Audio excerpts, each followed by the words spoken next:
내용, 목적, 내용, 법률 효과, 권리와 의무입니다. 법률행위란 말이 나오면 이제 계약으로 바꾸고 읽으라고 그랬잖아요. 계약 중에서 매매계약이 가장 많으니까 매매계약 배웠잖아. 매매의 목적. 맨날 이거 그랬잖아요. 그죠? 가옥 1억. 그럼 매도인의 의무가 뭐였죠? 재산권 이전 의무. 이게 목적이었죠. 매수인의 목적은 대금 지급. 요걸 이제 목적이 서로 합치하면 이제 낙성계약으로 성립하죠. 요걸 권리로 바꾸면 갑은 대금 지급 청구권, 채권이고 을은 재산권 이전 청구권. 요게 채권 채무, 채권 채무 이렇게 되잖아요. 그럼 이 물건 가지고 따지면 이쪽이 채권자, 채무자고 이쪽이 채권자죠. 대개 이제 우리가 물건 가지고 이제 강의하고 또 출제한단 말이에요. 그럼 매도인이 채무자, 매수인이 채권자. 그럼 등기에서는 이제 소유권 이전 등기 청구권자, 권리자, 소유권 등기해줄 의무자. 여기서 만약 임차권이다 그러면 설정자, 권자, 지상권이다, 설정자, 권자, 의무자, 권리자 이렇게 됩니다. 결국은 이 권리 의무가 이제 효과야. 총칙에서는 효과. 이걸 이제 내용, 목적 같은 말이죠. 그러면 이제 결국 갑이 을에게 소유권 이전해 줘야 되는데, 자, 그럼 이제 목적 이렇게 아까 배운 걸 대입해 볼까요? 당사자가 권리 능력, 의사 능력, 행위 능력이 있을 것. 즉 19세 이상으로서 약간 또라이 선고나 엄청 또라이 선고를 법원에서 안 받았어요. 그러면 적법한 당사자가 능력 갖췄죠. 을도 마찬가지 권리 능력, 의사 능력, 행위 능력이 있을 것. 그리고 의사가 수달인 의사와 표시가 일치하고 사기강박 안 당했을 것. 의사와 표시가 일치하고 사기강박 안 당했을 것. 그리고 이제 이 사각형에서 확정, 가능, 적법, 사회적 타당성을 갖추면 갑이 원했던 대로 권리 의무가 발생하고 을이 원했던 대로 권리 의무가 발생한다. 이걸 만약에 단독으로 바꾼다면 자, 갑이 원했던 대로 권리 의무가 발생한다. 이쪽에는 권리 의무가 없죠. 이쪽에만 권리 의무가 발생한 단독 행위가 되는 거예요. 자, 그럼 확정, 가능, 적법, 사회적 타당. 여기서 이제 계약이 가장 많으니까 이제 계약으로 바꾸고 읽으라는 거죠. 자, 계약이 먼저, 자, 그럼 도대체 뭘 이행할 거냐? 요 목적, 자, 여러분들이 조심할 게, 목적하고 목적물은 개념이 달라요. 요거는 글자가 두 자고, 요거는 세 자잖아요. 그죠? 달라요. 왜냐? 요거는 권리 의무고, 요거는 물건이잖아, 물건. 이 가옥은 목적물이고, 이 가옥에 대한 재산권 이전 의무가 목적이야. 그럼 이제 초학자들은 이제 이 개념은 다르지만 공부할 때 목적물을 바꿔 읽으면 공부하기 편해요. 그래서 이 목적물이 확정이 되어야 갑이 뭐 등기를 해주지. 이게 집인지 땅인지 아니면 아파트라면 101호인지 501호인지 701호인지 확정이 되어야 소유권 이전 해주잖아요. 그래서 이제 확정돼야 돼. 그럼 확정은 1월 1일 확정되는 게 아니고 이행기까지 확정되면 된다. 그것만 시험 나 확정해서는. 자, 의 내려옵니다. 이 일을 갖다가 동그라미 1 목적의 확정의 확. 자, 개념은 자. 법률행위 목적이 즉 권리 의무가 법률행위 당시 1월 1일 날 확정되어 있거나 또는 확정 표준이 있으면 된다. 그 밑에 2번 확정 시기만 기억하면 돼요. 맨 밑에 확정 시기. 매매계약 목적물 확정과 관련하여 자 줄을 나가죠. 매매 목적물과 대금은 요걸 매매에서 배웠던 판례죠. 매매 목적물과 대금이 바로 목적이잖아. 목적. 반드시 계약 체결 당시 구체적으로 확정돼야 되는 것은 아니고 쉼표. 이를 사후에라도 사후가 이제 이행기죠. 이행기까지 구체적으로 확정될 수 있는 기준이 정해져 있으면 충분합니다. 유효하다. 아파트 분양계약하면 돼요. 쉬워요. 자, 다음 갑니다. 그럼 확정됐다고 하죠. 아파트 101호라고 확정이 됐어요. 그다음 이 가능성으로 갑니다. 그래서 계약의 목적이 실현 가능해야 됩니다. 실현이 가능해야 돼. 그래서 실현이 불가능하면 무효가 됩니다. 다음 2번에 가능과 불능의 표준은 객관적으로 따집니다. 객관적으로 가능과 불능을 따지는 사회통념으로 객관적으로 결정합니다. 사회통념 같은 말 거래관념입니다. 거래관념상 실현 가능 여부를 따져요. 뭐 대표적인 애가 한강에 빠진 반지 찾는 계약 이런 게 잘 나와요. 한강 여기 낙동강이겠네요. 낙동강에 빠진 반지 찾는 계약. 그 반지 찾을 수 있습니다. 주관적으로는 그죠? 양숙이 총동원해서 물 다 빼면 돼. 근데 그 반지 그 이미테이션 10,000원짜리 찾는다고 낙동강 물 다 퍼내 우리 어디로 피난 가야 돼요. 피난 가는데 돈이 몇 조 원 든단 말이에요.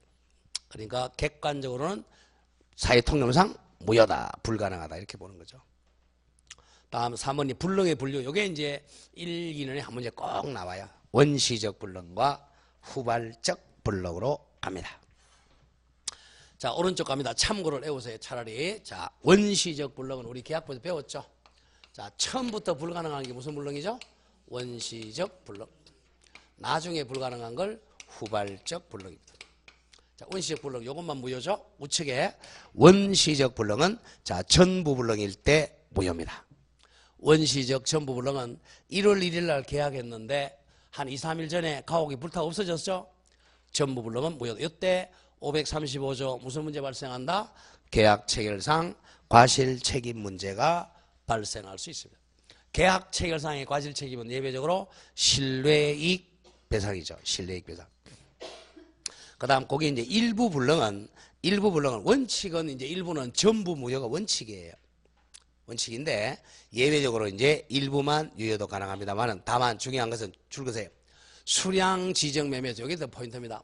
수량을 딱 지정한 매매에서 일부 원시적 불능은 요건 유효지만 3번 담보 책임이 성립한다. 그걸 조심하셔야 돼요. 원시적 일부 불능은 자, 매매 계약에서는 3번 담보 책임입니다. 그렇게 기억하세요. 전부 원시적 불능은 무효로 계약 체결상의 과실이다. 일부 원시적 불능은 유효로서 3번 담보 책임이에요. 3번이 뭐죠? 수량 부족, 일부 멸실이죠. 선임이 소인에게 삼각형 뭐죠? 대해손, 대건감액 청구권, 계약해제권, 손해배상 채용 그렇게 해결이 됩니다. 그 다음 후발적 불능은 유효인데 후발적 불능 유효에 나중에 불능되는 거 그럼 두 개로 나눠야죠. 첫째, 채무자 갑에게 귀책 사유가 있는 경우는 귀책 사유가 뭐죠? 고의나 과실이 있으면 채무불이행 중 이행불능이죠. 채무불이행 중 이행불능이니까 옆에 적어 상대방에게 뭐가 발생하죠? 해제권 더하기 손해배상 청구권입니다. 해제권 더하기 손해배상 청구권이 발생을 한다.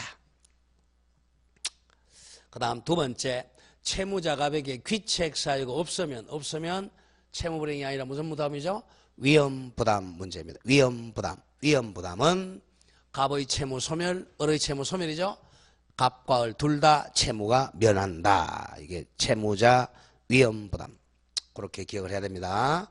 무슨 불능만 무효야? 원시가 무효야? 후발이 무효야? 원시적 불능만 무효입니다. 후발적 불능은 유효로서 채무자 갑에게 귀책 사유 있으면 채무불이행, 귀책 사유 없으면 위험부담 문제입니다. 다음 동그라미 3번 내려와서 법률적 불능이든 사실적 불능이든 둘 다 무효는 똑같아요. 구별할 필요가 없어. 법률적 불능도 무효, 사실적 불능도 무효입니다. 집이 불탔다. 사실적 불능. 다음에 유치권에다가 유치권 등기한다. 법률적 불능이죠. 못하는 거죠. 다음 항상 불능은 주관적 불능이 아니라 객관적 불능을 의미합니다. 주관적 불능은 채무불이행이 될 뿐이에요. 지 혼자 불능이니까. 자, 밑에 이제 법률적 불능 판례 한번 보시죠. 무효. 관할 관청에 허가가 없는 규제를 허가로 바꿔서 이제 허가 구역 내의 토지 매매 계약은 허가 안 받았죠? 불능입니다. 무효죠. 토지 거래 허가 위에서 허가 안 받으면 유동적 무효. 또 양성화가 될 수 없는 무허가 미등기 건물의 매매 계약도 법률적 불능으로 무효입니다. 무효니까 권리 의무가 발생하지 않는다. 자, 다음 가죠. 자, 그러면 목적 가능까지 했어요.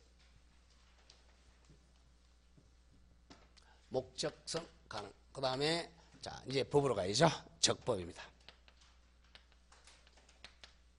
법에 적합해야 돼. 자, 법은 이제 두 개로 나눕니다. 법은 이제 강행 규정하고 임의 규정으로 나누죠. 강행 규정, 강행 법규, 임의 규정, 임의 법규. 1조, 2조, 3조 이런 걸 이제 강행 규정이냐, 임의 규정 나눕니다. 자, 강행 규정은 쉽게 얘기해서 이 법 자체를 강행하겠다는 거야. 이걸 강행 규정에 위반해서 법률행위 계약을 하게 되면 무효가 된다는 거죠. 이게 대표적인 게 효력 규정입니다. 강행 규정은 원칙이 효력 규정이야. 효력을 자기가 원하는 대로 효력을 안 주는 거죠. 무효가 되는 걸 강행 규정이라고. 그럼 우리 시험 범위에서 애울 게 강행 규정은 애우는 방법이 물권법입니다. 물권법. 물권법은 185조에 의해서 물권 법정주의죠. 그래서 물권법은 강행 규정이니까 이 법을 위반하면 무효죠. 뭐 등기를 잘못하면 무효가 되는 거죠. 그 다음에 특별법입니다. 특별법은 무효입니다. 주임법, 상임법은 편면적 강행 규정이죠. 다음 임의 규정은 요거는 임의적으로 법을 적용해도 되고 안 적용해도 된다는 거예요. 이걸 의사가 없을 때 보충해 주는 규정입니다. 의사를 보충해 주는 규정. 의사 보충 규정. 보충 규정이니까 이거는 위반해도 상관이 없죠.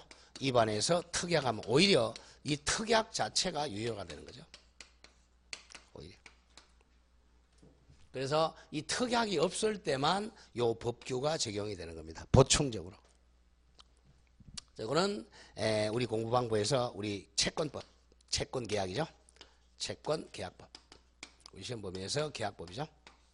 그 다음에 자 총칙의 원칙. 이 법률행위. 법률행위가 원칙적으로 임의규정, 계약이니까. 공부할 때 총칙하고 채권 공부할 때는 이 특약이 우선이다. 그럼 판례가 보면 특약이 없는 한, 특별한 사정이 없는 한 뭐마다 이거죠. 특약이 우선하는 거. 이건 특약 자체가 무효가 되는 거. 자, 이렇게 하고 요 중간에 이제 단속 규정이 가끔 나와요. 이 강행 규정은 강행 규정인데 단속 규정은 단속만 받아. 처벌 단속만 받고 효력 자체는 유효가 되는 거죠.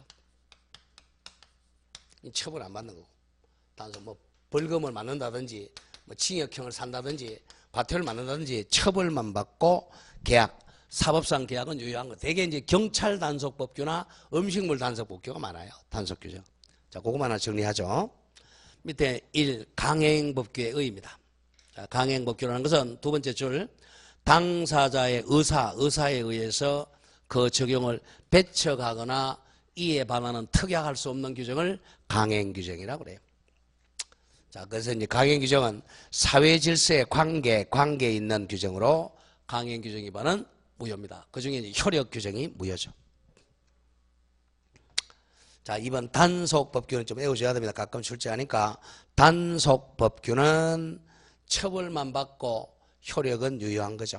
단속, 그 동그라미 니은 외우러 온다. 니은 판례는 언더라인 나왔죠.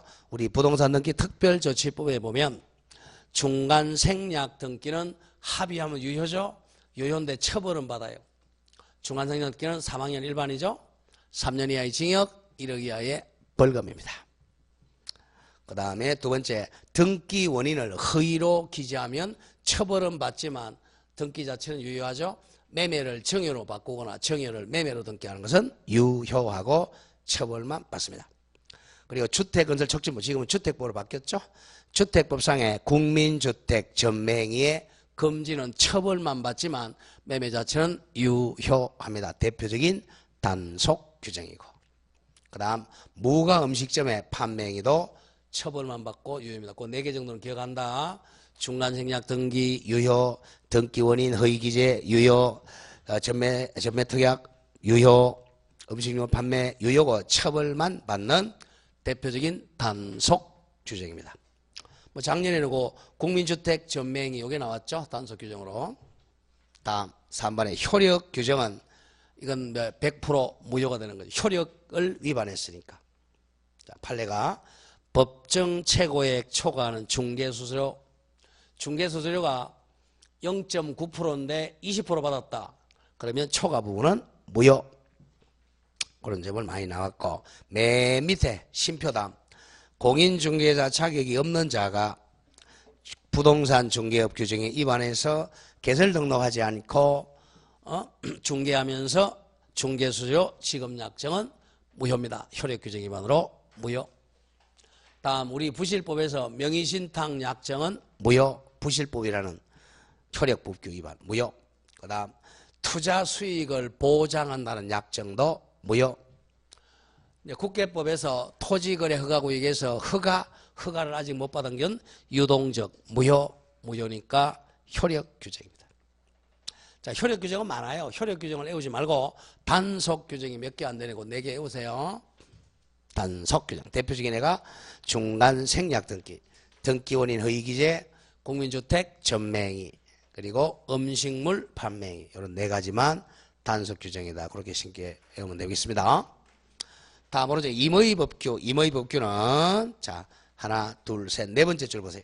줄거 나간다. 임의 법규는 당사자의 의사표시, 법률행 이퀄 의사표시가 불분명한 때 의사표시 해석되는 기준인도 됩니다. 보충 규정이죠. 보충해주는 보충 규정입니다. 자, 그렇게 정리하면 되겠어요. 자, 다음 페이지 갑니다. 그리고 이번에 강행법규 위반의 효과는 1 줄거세요. 절대적 무효입니다. 절대적 토지거래 허가구역에 허가받았다. 자, 효력 규정을 위반한 법률행위는 절대적 무효. 절대적 무효라는 것은 모든 사람에게 다 무효가 된다는 거야. 따라서 전덕자, 병이나 정도 무효를 주장할 수 없다. 지구상의 모든 사람에게 무효가 절대적 무효입니다. 따라서 절대적 무효 추인도 못해요. 따라서 전덕자는 보호받지를 못합니다. 자, 밑에 판례를 설정 한번 읽어보세요. 뭐 설명한 거니까 밑에 2번 내려옵니다. 무효행위에 추인 못해요. 줄고 나간다. 강행법규인 효력규정 위반은 절대적 무효이기 때문에 추인에도 유효가 될 수가 없습니다. 원래 추인이라는 개념은 유효로 만드는 의사표시가 추인이죠. 추후에 유효라고 인정하는 의사표시를 추인이라 그래요. 그러면 원칙은 추인하면 유효가 되는데 절대적 무효는 추인도 못해요. 추인에도 유효가 될 수 없다. 자, 정리할게. 103조 반사회질서, 104조 불공정행위. 지금 배우는 강행법규가 105조입니다. 이의법규 반대해서 가니까. 요건 절대적 무효이기 때문에 절대적 무효니까 3가지 공통점이 추인할 수 없다. 추인에도 유효가 될 수 없습니다.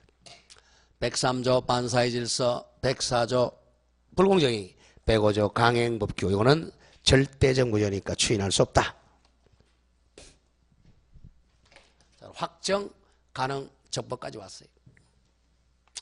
다음에 이제 남은 게 사회적 타당성 갑니다. 여기서 적법성은 조심할 게 강행 규정은요, 강행법규. 그중 효력 규정이죠. 요거는 구체적인 법률이 있습니다. 구체적인 법률. 근데 뭐 1조, 2조, 5조 구체적인 법에서 이러이러하면 무효다라고 딱 정해져 있어요. 근데 문제는 이 법이 없을 때 이제 맨 마지막에 재판하는 게 최후의 적용이죠. 최후에 적용하는 게 이제 판사가 법이 없을 때 이제 재판해야 되니까 여기 이제 103조 그 유명한 사회적 타당성. 자, 사회적 타당성입니다. 관련 조문 보세요. 마지막 103조 반사회질서, 사회질서 같은 말입니다. 사회질서 동의어, 사회적 타당성, 공서양속이 동의어예요.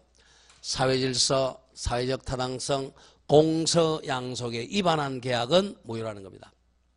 자, 103조는 그냥 외워야 되겠죠. 그 관련 조문 같이 한번 읽어보겠습니다. 시작.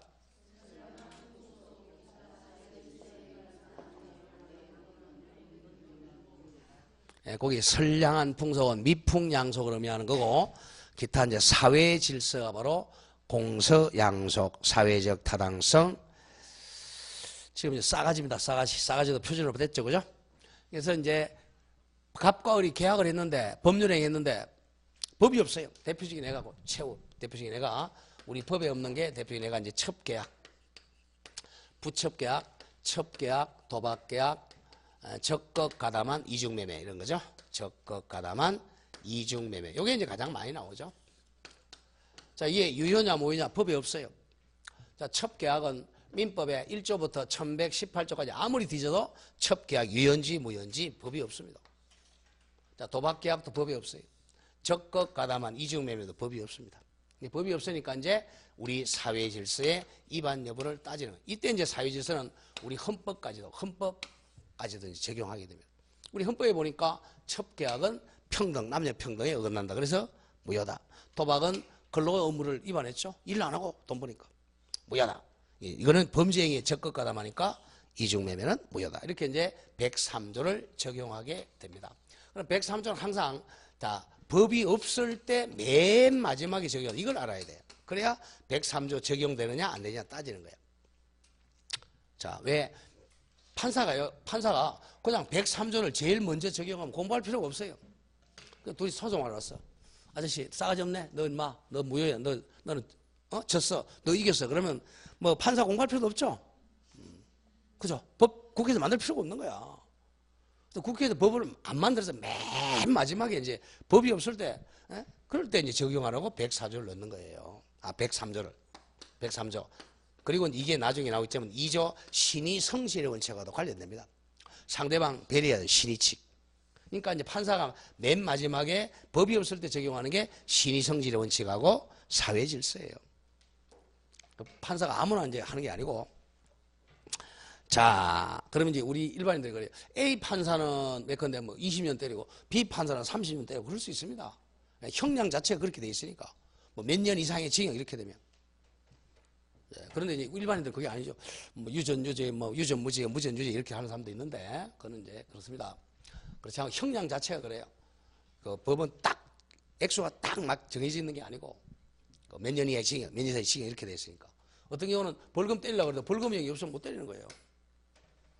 그런 경우가 있습니다. 그래서 그래요. 자, 그리고 이제 그 뇌물죄가 왜 이제 뭐 형량이 높냐면 우리가 이제 그 법을 위반하는 걸 이제 법익이라 그래. 법이 보호하는 이익. 그러니까 법익이 자, 형법은 자, 국가적 법익, 사회적 법익, 개인적 법익 이렇게 얘기해요. 그러니까 개인의 권리 의무를 침해하는 개인적 법익. 이게 대표적인 게 살인죄고. 국가적 법익의 대표적인 국가 권리를 갖다가 침해하는 게 국가적 법이에요. 대표적으로 내란 외환죄하고 뇌물죄입니다. 그러니 형량이 높아요. 개인적 법익의 경우도 이제 사람하고 관계없는 재산은 형량이 낮습니다. 그런데 뭐 절도, 강도는 사람 신체가 있어 형량이 높고 3년 이상이고 나머지는 다 10년 이하예요. 이하인데 이 뇌물죄는 이상으로 올라가잖아요. 그래서 왜 공무원들은 이거 많이 걸리니까 직권남용죄 이런 거 있잖아요. 하지 말라는 거죠. 자, 그래서 공무원들은 이제 좀 책임감도 강하고 그래야 됩니다. 공무원들이 그 거짓말하면 그러면 되겠어요? 공무원들 거짓말하면 안 되죠. 근데 우리는 거꾸로 되잖아요. 공무원들 거짓말 제일 잘해요. 보면. 이게 문제입니다. 이게 보통 문제가 아니고 그죠? 공부를 안 하니까 그래.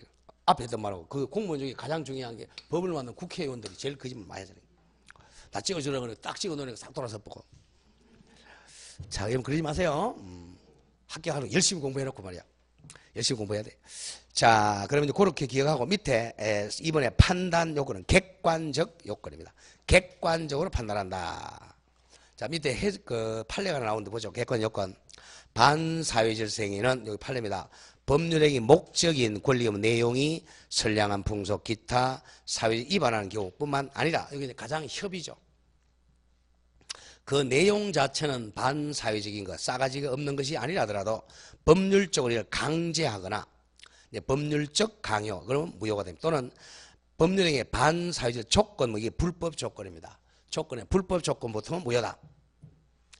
또는 금전적 대가, 뇌물이죠. 가 결부됨으로써 반사회 질서 성질을 띠는 경우뿐만 아니라 줄거져 있죠. 바깥으로 표시되거나 상대방 알려진 법률행위 동기가 반사회 질서인 경우도 무효에 포함됩니다. 이게 이제 동기입니다.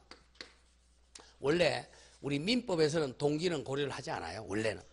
원래 민법은 의사 표시가 법률행위야. 아까 했잖아요. 의사표시의 성립 요건이 당사자, 목적, 의사표시입니다. 그럼 의사와 표시가 일치하느냐, 불일치하느냐 이거예요. 그 다음에 의사표시 일치해서 사기강박 당했느냐, 하자 당했느냐. 의사를 결정하는 동기는 고려하지 않습니다. 민법에서는. 그러나 형법에서는 이걸 굉장히 많이 고려해요. 형량 때문에. 이 동기가 나쁘면 살인 받을 수도 있고 아니면 집행유예 나올 수도 있어요. 사람을 살인해도 살인죄도 5년 이상의 징역인데 집행유예 나오는 경우도 있습니다. 5년 이상의 5년 해가지고 감형에 2년 6개월 때려가지고 집행유예 나올 수도 있단 말이야. 동기가 좋은 사람은.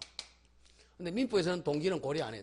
민법에서는 오로지 자 의사와 표시가 일치하느냐 여부 또 사기당했느냐 여부 요것만 따져요. 동기는 고려하지 않습니다. 근데 이제 예외적으로 이제 동기를 고려하는 딱 두 군데라는 거야. 동기의 불법 103조. 동기가 사회 질서에 위반했다면 그때는 바깥으로 나왔죠. 그죠? 동기는 표시되거나 상대방에게 알려졌다면 동기가 나쁜 놈은 무효가 된다는 거죠. 동기의 불법. 다음에 동기는 반드시 바깥으로 뭐 돼야 돼? 표시가 돼야 돼. 그래야 상대방이 아니까. 근데 내가 도박 자금을 쓸 거다. 아니면 네가 뇌물 줄 거다. 돈 좀 꿔달라. 그러면 꿔줘야 돼? 안 꿔줘야 돼? 안 꿔줘야 된다. 범죄행위 사용한다 그랬다. 그러면 바깥으로 표시됐으니까 꿔주면 무효입니다. 그 다음 두 번째가 동기의 착오가 나와요. 동기의 착오. 원칙은 착오가 아닙니다. 원칙은 착오가 하는데 착오로 취소 못해요. 근데 예외적으로 뭐 되거나 표시되거나 상대방에게 유발된 동기의 착오는 예외적으로 취소할 수 있다. 이 두 가지 기억해야 되겠죠. 밑에 이제 표시되거나 알려진 동기의 불법은 103조 위반으로 무효가 되고, 동기의 착오에서는 표시되거나 유발된 동기의 착오는 취소할 수 있다. 그렇게 동기는 두 군데 나옵니다. 동기의 불법과 동기의 착오. 그렇게 기억하고 그 다음 페이지 갑니다. 자, 판례학습에서 이게 뭐 자주 나오는 우리 기출이죠. 그죠? 자, 1번. 판례학습 1번 1. 단지 법률행위 성립까지 동그라미 쳐 뭐가 나왔죠? 강박이라는 글자 나왔죠. 강박이 나오면 몇 조죠? 110조죠. 110조 강박. 강박은 103조가 아니야. 강박. 이게 국적으로 판례라 그랬잖아요. 강박이라는 불법적 방법이 사용된 데 불과한 때는 그 불법이 강박이 의사표시 형성에 영향을 미치면 의사표시 하자나 흠결을 이유로 즉 110조, 10조를 이유로 효력을 논의할 수 있을지언정 103조 반사의 질서에 무효라고 할 수는 없다. 짧게 강박이라는 글자가 나오면 103조에 해당한다, 해당하지 않는다? 해당하지 않습니다. 110조로 절대적 강박은 무효가 되고 상대적 강박은 취소되는 거예요. 다음 2번도 마찬가지. 강제집행 면할 목적으로 부동 동그라미 쳐 허위 나왔죠. 허위의 건저당 설정은 108조죠. 108조 통정허위 표시로서 무효는 될 수 있지만 103조 반사의 질서는 해당되지 않습니다. 허위 표시는 무효는 무효인데 103조가 아니고 108조에서 무효가 되는 거예요. 그 차이점이 뭐야? 108조 무효는 누구한테 대항 못하죠? 선의의 제3자에게는 대항 못합니다. 103조 무효는 절대적 무효니까 모든 제3자에게도 무효예요. 그게 차이점이죠. 다음 동그라미 3번. 불법 조건이 붙은 법률행위. 조건에서 나오죠. 불법 조건이 붙으면 조건만 무효가 아니고 법률행위 전부가 무효다. 작년 기출지문이죠. 이런 것도 냈어요. 다음 3번에 판단 시기는 1월 1일 당시입니다. 1월 1일. 자, 반사회성의 판단 시기는 법률행위 시, 계약 체결 시 1월 1일 기준이 됩니다. 다음 3번에 사회질서 위반 행위는 큰 개념으로 이제 1. 정의관념에 반하는 행위. 정의관념 반한 범죄행위라는 거죠. 정의관념에 반하는 이퀄 범죄행위에 가담하는 행위 이런 얘기입니다. 정의관념에 반한다는 것은 범죄행위에 가담하는 계약은 무효입니다. 1번 진정서 제출 사건 한번 읽어보고, 이번에 이자는 현저한 고율의 이자 약정, 현저하게 높은 고율의 이자 약정은 무효다. 오른쪽에 3번도 마찬가지. 소송에서 정언을 조건으로 많은 돈 거부받으면 무효입니다. 또 4번 준공이 불가능할 정도로 너무너무 단축된 준공기한을 기준으로 하는 지체배상금 약정도 이것도 반사의 질서로 무효입니다. 자, 그런 점을 조심하고 그 다음 페이지로 한번 가보시죠. 갈려 읽고 2번 옵니다. 2번 윤리적 질서에 반하는 행위. 대개 이제 한번 읽어보고, 윤리적 질서. 부모와 자녀 사이에 도덕에 반한 행위는 자식이 아버지를 상대로 불법 행위로 손배 청구하는 이런 거죠. 또 두 번째 줄 일부 일체제를 반하는 첩계약이죠. 첩계약 무효입니다. 그러나 단 조심할 게 세 번째 줄 불륜 관계를 단절 끊으면서, 자, 불륜이 뭔지 모르는 사람 답이 안 나와요. 모르는 사람은 옆에 사람한테 물어보세요. 불륜 관계를 끊으면서 첩의 생활비 지급 계약이나 자녀 양육비 지급계약 요거는 유효합니다. 그래서 이제 불법에서 적법으로 돌아오니까 첩에게 생활비 지급계약이나 자녀 양육 지급계약은 유효해요. 다음에 그 윤락행위 대가는 무효입니다. 자, 그 다음 오른쪽 옵니다. 가로줄고 3번 개인의 자유를 매우 심하게 제한하는 행위. 너무 많이 개인의 자유를 제한하는 무효죠. 절대적으로 일생 동안 혼인하지 않겠다는 계약 이런 것들. 다음에 4번 생존의 기초가 되는 재산 처분행위. 한번 읽어보고요. 지나치게 사행적인 행위는 도박계약이죠. 도박계약 읽어보시고 그 다음 6번에 기타에서고 1번 조심하고요. 세금 떼먹는 것은 103조 위반이 아니야. 세법 위반일 뿐입니다. 1번 보면 양도소득세를 회피할 목적으로 다운계약서 쓰는 것은 유효합니다. 또 매매계약에서 매도인에게 부과될 공과금을 매수인이 내겠다는 계약도 유효합니다. 2번 조심하고 자 이제 성공보수 약정인데요. 이 판례가 바뀌었어요. 과거에는 변호사가 소송에서 이기면 논 한마디 주겠다. 이거 유효였어요. 그러나 형사사건에서는 성공보수약정은 무효답니다.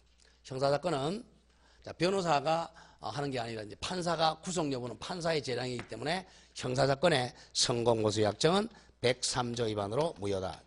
판례가 바뀌었습니다. 민사사건은 유효고요. 자꾸 좀 기억하고 2번 형사사건에서 성공보수약정 성공보수약정은 두 번째 줄 사회질서에 위배되는 것으로 평가될 수 있다. 그 점을 조심해야 돼요. 형사사건의 성공보수는 무효입니다. 이제 무효 무효라는 것은 안 줘도 된다는 거죠. 무효니까. 다음 4번 와서 사회질서 위반 효과는 1 무효에다가 절대적 무효입니다. 무슨 무효예요? 절대적 무효입니다. 자, 줄거보면 사회질서에 위반행위 대표적인 예가 첩계약, 도박계약, 적극 가담한 이중매매 등 사회질서 위반행위는 절대 무효니까 선의의 제3자에게도 대항할 수 있는 절대적 무효다. 자, 그러면 원래 자 무효와 좀 구별하죠. 절대적 무효고 그 다음 밑에 가로줄고 2번 내려 2번 모행이 추인도 못합니다. 절대적 무효니까 사회질서 위반 첩계약은 추인해도 무효다. 그 다음 3번의 일부 무효는 전부 무효가 원칙입니다. 전부 무효다. 자, 그러면 중요한 게 이겁니다. 자, 무효. 자, 갑과 을이 이제 법률행위를 했어요. 즉, 계약을 체결했다. 자, 효력 요건을 다 갖추어서 유효다. 그러면 자기가 원하는 대로 권리, 의무가 발생하는 게 유효입니다. 의무가 발생했으니까 이행기에 이행해줘야 되죠. 이행을 안 해주면 채무불이행이 됩니다. 채무불이행이니까 상대방에게 해제권과 손해배상 청구권이 발생하죠. 근데 반대말, 유효의 반대말. 자, 유효 요건을 못 갖추었다. 무효죠. 자기가 원하는 대로 권리 의무가 발생하지 않는다. 권리 의무 발생 안 하니까 자, 권리자는 권리를 청구 못 하죠. 권리 청구할 수 없다. 이는 의무 이행해 줄 의무 없죠. 이행할 필요 없다. 이행 의무 없다. 이렇게 되는 거죠. 이행 안 해도 채무 불이행이 안 되는 거예요. 의무가 없으니까. 자, 그런데 문제는 이미 이행을 해줬어요. 자, 문제는 이미 이행해줬다. 이행 후가 문제돼요. 이행을 안 해도 되는 걸 이행해줬다. 그럼 상대방이 받았다면 원래는 요 원인이 있어가지고 이 권리를 받아야 돼. 이 정당인데, 이 없는데, 원인이 없는데 결과가 나도 이건 부당이득으로 반환해줘야죠. 부당이득 반환 의무 발생한다.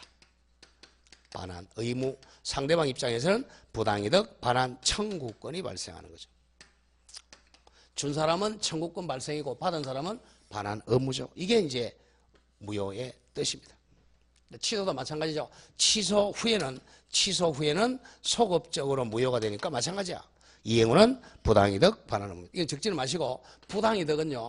자, 부당이득인지 모르고 받은 사람, 선의로 받은 사람은 정당한 이득이라고 생각한단 말이야. 정당이득이니까 자기 건 줄 알고 써버려. 소비해버리니까 선의 수익자는 현재 가지고 있는 현존 이득만 반환하면 돼요. 부당이득은 현존이득. 그러나 악의의 수익자는 부당이득을 알고 받았으니까 나쁜 사람이죠. 악의는 부당이득 다 반환해야 돼. 이득 전부 반환에다가 더하기 이자에다가 손해배상까지 해줘야 돼요. 누가 더 많이 반환하죠? 악의 수익자가 더 많이 반환해야 됩니다. 이게 부당이득의 원칙이에요. 근데 이런 거는 시험에 안 나오고 여기까지는. 근데 문제는 이제 103조 위반이야. 103조 위반은 요게 적용이 안 된다는 거예요. 부당이득 반환하지 않습니다. 그게 이제 맨 마지막에 103조가 적용되는 이유입니다. 우리 사회질서에 정말 나쁜 행동한 사람, 싸가지 없는 사람은 보호 안 하겠다는 거예요. 자, 대표적인 애가 이제 감남과 을려가 첩계약의 대가로 이 가옥을 청유하기로 했어요. 첩계약에 의한 청유는 자, 무효죠? 103 무효. 무효니까 자, 계약을 이행하기 전에 이행할 의무 있다 없다? 없어요. 이행 안 해도 됩니다. 이행 안 해도 채무불이행이 아니라는 거죠. 이 문제는 이제 이행 후가 문제예요. 등기를 을에게 넘겼어요. 소유자를. 그럼 이게 이제 부당이득은 부당이득이지만 746조 2에서 이런 불법 원인급여라 그래. 자, 103조 위반을 뭐라 그래? 불법이라 그래. 법에 위반한 원인으로 불법 원인으로 급여한 물건은 급여 물자는 없지만 공부할 때 물 넣으면 쉬워요. 급여물은 어떤 형식으로도 반환 청구할 수가 없다. 절대 반환 청구를 못해. 왜냐하면 이제 법에서 하지 말라는 행동을 했어요. 그러고 또 하지 말라고 했는데 계약까지 넘겨줬어요. 그러면 이거는 반환 청구를 할 수 없다. 그래서 반사적으로 을려가 소유자가 됩니다. 이 사람은 무효니까 소유권에 의한 반환 청구도 못해요. 그래 103조 위반하지 말라는 겁니다. 그럼 위로 올라가 보세요. 맨 위에 이제 절대적 무효, 사회질서 위반 행위는 103조 위반이라는 선의의 전등이 대항할 수 없던 절대적 무효다. 자, 그리고 문제는 자, 법률행위가 채권계약인 경우 줄 거 보죠. 이행 전이면 뭐 할 필요가 없죠. 이행할 필요가 없다. 근데 문제는 이행 후 한 경우에는 746조에 뭐가 적용돼요? 불법 원인급여로서 반환 청구할 수가 없다. 없으며 또 소유권에 의한 물권적 청구권 행사에서도 반환 청구할 수가 없다. 이게 이제 포인트입니다. 자, 그럼 밑에 판례학습 정확하게 보죠. 여기 이제 그 유명한 그 유해창 판사의 대법원 판례입니다. 79년도. 민법 746조는 단지 부당이득 제도 제한한 것이 아니라 동법 103조와 함께 우리 민법 사법의 기본 이념으로 결국 사회적 타당성이 없는 행위한 사람, 즉 첩계약, 도박계약, 적극 가담한 이중매매한 사람은 스스로 불법한 행위를 주장하여 복구를 그 형식 여부에 불구하고 소구 소송으로 청구할 수 없다는 이상을 표현한 것으로 자, 줄고 나간다. 급여한 사람, 갑은 그 원인행위가 첩계약이나 도박계약이나 적극 가담한 이중매매가 법률상 무효라고 하여 상대방에게 부당이득 반환 청구할 수도 없다. 없으면 물론이고 심표. 급여한 물건의 소유권은 여전히 자기 갑에게 있다고 하여 소유권에 대한 반환 청구할 수도 없다. 잘라주고. 그래서 결국 갑은 을에게 어떤 수단과 방법으로도 반환 청구할 있다 없다? 없다. 고로 급여한 물건의 소유권은 급여받은 상대 을에게 기속된다. 요것 때문에 103조 위반의 무효가 다른 무효보다 다르다. 맨 마지막에 적용하는 이유야. 자, 그리고 안 하고 온 거 앞으로 옵니다. 49쪽으로 가보세요. 49페이지. 맨 밑에 판례학습에 부동산 이중매매 나오죠. 그건 좀 중요 표시하고요. 10월 28일이라고 제가 10월 28일 그거 나와 있습니다. 어디에 나와 있다고? 시험장에 나와 있어요. 1번에서 10번 사이에 나와 있습니다. 정확하게는 41번부터 50번 사이에 나와 있어요. 아마 40한 3, 4번 나와 있을 거예요. 아마. 자, 갑이 대개 부동산 이중매매는 토지 가지고 출제해요. 자, 토지. 토지를 자, 을이 매수인 제1 매수입니다. 첫 번째 매수했다. 1월 1일 날 1억에 매매했는데 중도금 지급했어요. 중도금을 5천만 원 지급했다고 하죠. 중도금을 받았으니까 갑은 계약금 2배 주고도 해지할 수 있다 없다? 없다. 이렇게 되죠. 그러고 나서 이제 갑이 병에게 2월 1일 날 아직 중도금 받고 등기 안 넘겨줬어요. 아직 누가 소유자죠? 갑이 소유자잖아. 그럼 중도금 받고 병한테도 2월 1일 날 팔아요. 매매. 이제 조금 더 받죠? 2억에 팝니다. 이 사람은 제2 매수인. 자, 이 사람도 소유권 이전 청구권을 가지는 채권자. 얘도 소유권 이전 청구권을 가지는 채권자죠. 이 채권 사이에는 우열이 있다 없다? 없다. 그래서 이중매매는 원칙은 유효입니다. 그러다 요러니까 갑은 을에게도 소유권 이전해 줄 의무가 있고 병에게도 소유권 이전 의무가 있어요. 어느 한쪽에 이제 등기 넘기면 채무 불이행이 성립하는 거죠. 병이 이쪽으로 등기 오는 건 시험에 안 나옵니다. 무조건 이중면 이쪽으로 등기 오는 것만 시험 나와요. 소유권 등기를 2월 10일 날 했다. 소유자 병이네요. 이 사람은 소유자죠? 소유자. 그러면 이 등기는 이제 소유권자가 갑이 아니니까 후발적 불능이죠? 이행불능입니다. 이행불능이니까 이 사람이 뭐 고의로 팔아먹었죠?